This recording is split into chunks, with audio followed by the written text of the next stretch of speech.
అంటే ప్రతి సంవత్సరం కూడా ఇక్కడ వచ్చి అమ్మవారికి పూజలు చేసి ప్రత్యేక పూజల్లో పాల్గొంటారు. ఈసారి ఎట్లా ఉంది? మాతా అమ్మవారికి ఈనాడు యావత్ తెలంగాణ ప్రాంతంలో కాకుండా యావత్ భారతదేశం కూడా చాలా మాతకు చాలా పెద్ద పేరున్నది. మంచి ప్రశస్త గల మాత మన ఉజ్జయిని మహంకాళి తల్లి.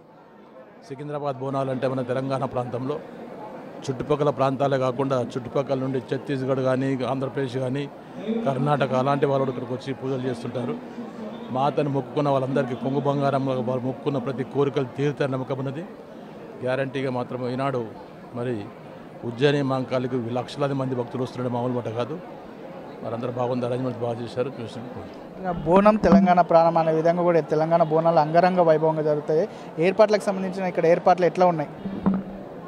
ఏర్పాట్లు బాగానే చేసినట్టు అన్న చెప్పండి. అంటే ప్రతి సంవత్సరం లాగా కూడా ఈ సంవత్సరం కూడా మీరు కుటుంబ సభ్యులతో కలిసి ఈరోజు అమ్మవారిని దర్శించుకున్నారు. ఎట్లా? ముందుగా అందరికీ కూడా తెలంగాణ ప్రజలకి ప్రత్యేకంగా మా ముషిరాబాద్ ప్రజలకు అందరికీ కూడా ఆషాఢ బోనాల శుభాకాంక్షలు తెలియజేస్తున్నాము.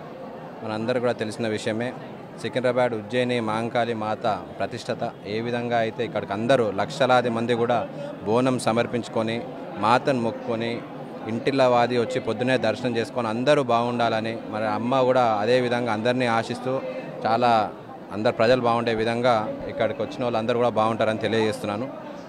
ఆ ఏర్పాట్లన్నీ కూడా బాగానే ఉన్నాయి, అన్నీ సక్రమంగా ఉండాలా, ప్రజలకు ఎటువంటి ఇబ్బంది కలగొద్దు, ప్రోటోకాల్ అన్నీ పాటించాలని మేము కోరుకుంటున్నాం.